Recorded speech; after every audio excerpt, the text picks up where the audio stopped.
30 seconds. Launching Space Shuttle Discovery.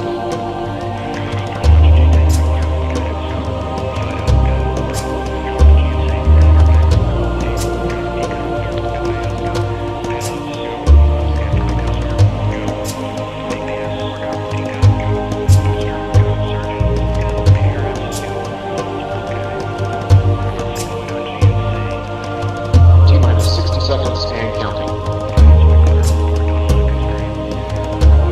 Transferring to orbiter internal power at this time. Discovery is now running off its 3 onboard fuel cells. Coming up on a go for all the sequence started.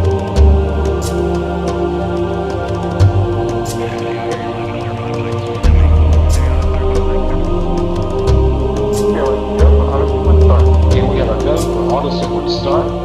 Discovery's onboard computers have primary control of all the vehicle's critical functions. T-minus 17 seconds. 15, 12, 11, 10, 9, 8, 7, 6, 5, 4, 3, 2, 1, 0. Start. 2, 1, booster ignition, and liftoff of the Space Shuttle Discovery, returning to the space station, paving the way for future missions beyond.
Discovery's onboard computers command the main engine nozzle to swivel and the shuttle to its precise target in space for main engine cutoff.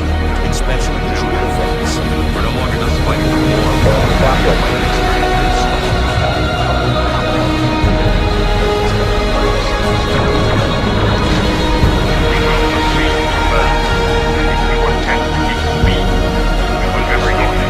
Take your best shot.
Dean Potter is a Sometimes world-renowned extreme rock climber, circumstances call for known for his extremely record-breaking specialised ascents. techniques. When I was fishing for Bold Greenland shark, highline not walks. only was the size of the fish potentially extreme base but jumps. also the depth Ba-boom. of water that they were living. He even We're talking combines these over talents a quarter of a mile down. to use Now, a in that parachute situation, in lieu there's of no a way rope. that I can use conventional nylon line. You'd need an enormous reel to hold the necessary quantity. I love and also, the idea that I can all that change line out the in the water worst and the tide running, this is going to be possible taken thing. in a huge bow, an immense amount of The best weight just to keep it possible on the thing. bottom. So dying to I fly. got around that by using For the past year, equivalent strength Dean has focused his braided immense line, energy much, on much the art thinner, just of cuts through the wingsuit water. base Also, there's jumping. no stretch. The wingsuit The only is disadvantage with braid basically is the that flying squirrel suit. it has no You get little resistance wings between your against arms and legs that abrasion. allow you to The glide. thing about sharks is they have a very abrasive Everybody skin. kind They of also have the fantasizes habit of about it rolling up the flying. line. So if that And happened, it's an amazing this is the place in sandpaper I've got history here, right now that and man backwards and actually forwards, has the skills to pull it off. it's just gone. This summer, So, Dean we spent take care months of that searching the by north face of the Eiger down in at the other end of the Switzerland line, for an exit strong point swivel, higher on the 30 mountain foot of than very anyone thick had nylon. jumped before. I've always on the other end of been that, into 30 exploring foot and of searching for the plastic-coated next wire, beautiful couple spot of and big circle hooks kind of at baited the with highest lumps of possible fish. point that We there could be attach a about jump on the 5 or Eiger. 6 pounds of metal to I that, just saw throw this it over the beautiful side.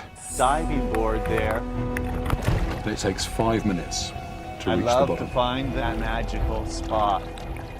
You're just As well as the alone, extreme depth, there's wide also up some there. extreme weather to contend with. It's very, very cold. I have to wear multiple layers of specialized clothing just to keep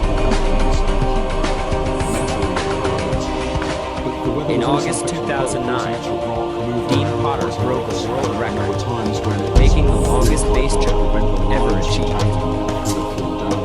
About 5.5 The worst thing is that sometimes the 2,000 meter drop. drag and we would start Usually base jumps last seconds. T-minus 90 seconds in counting. All systems are go. About 90 seconds. On the side. Learn more about Dean's achievements in 7th January National Geographic magazine.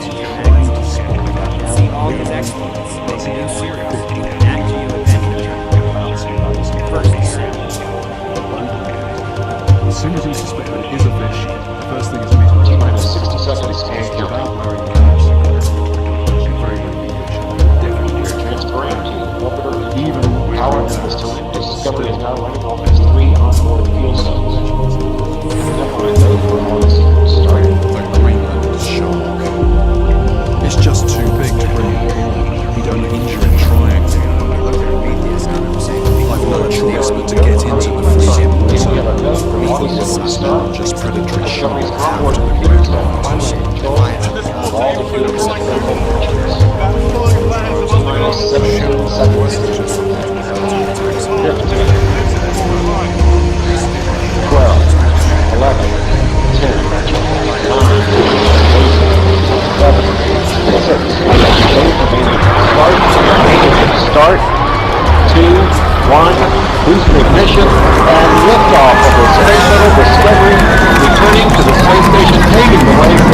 Discovery's onboard computers command the main engine nozzle to swivel and the shuttle to its precise target in space for main engine cutoff. Inspection of computer effects. We're no longer just fighting for war.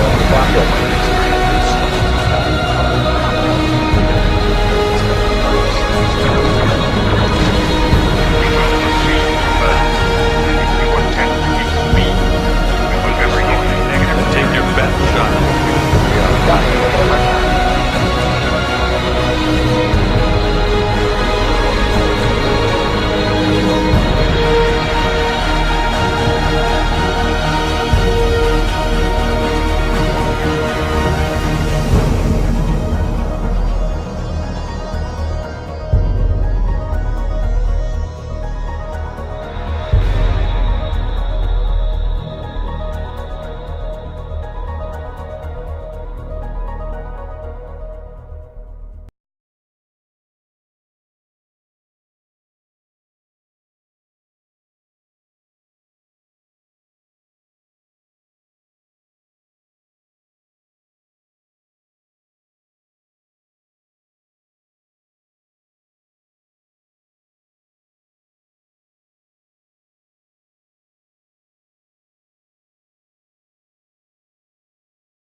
The ideal telescope would have great optics, a sturdy tripod, and an accurate mount for precise pointing of the scope. The problem with this ideal telescope is that the mount and tripod cost twice as much as the optics. By sacrificing a good mount and tripod, you can save a lot of money and still have great optics. Consider the Celestron Nexstar 8SE versus the CGM 800. They both have the same optics, but one has a sturdier mount and tripod and costs $1,000 more. Many people opt for the less expensive mount and tripod, and the first thing they discover is that it's hard to focus. And the reason for that is that anytime you touch the telescope, you get vibration. If your hand is on the focus knob, there will be so much vibration that you can't tell if you're in focus or not. You have to take your hand off, wait for the vibration to stop, and then decide if you have good enough focus or not. And you're always going to wonder if you could get better focus by turning the knob a little bit one way or the other. One solution many people try is motorized focus. Here, you attach a motor to the focus knob, and wires run to a box that you hold in your hand, and you push buttons to change the focus. The motor turns the focus knob without excessive vibration.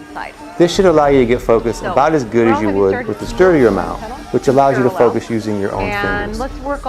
Another solution is the Batonov mask. This is named after its inventor, Pavel Batonov, who's a hero with astronomers because he came up with a way not to just get good focus, but perfect focus. Perfect focus is needed for astrophotography, but is also desirable for visual use. The advantage of the Batonov mask is that it will allow you to know when you have perfect focus, and you'll no longer wonder if you could get better focus by turning the knob a little. This basically solves the problem of focusing a telescope with a wobbly tripod. The Batonov mask is inexpensive. You can make one out of cardboard you have laying around your house.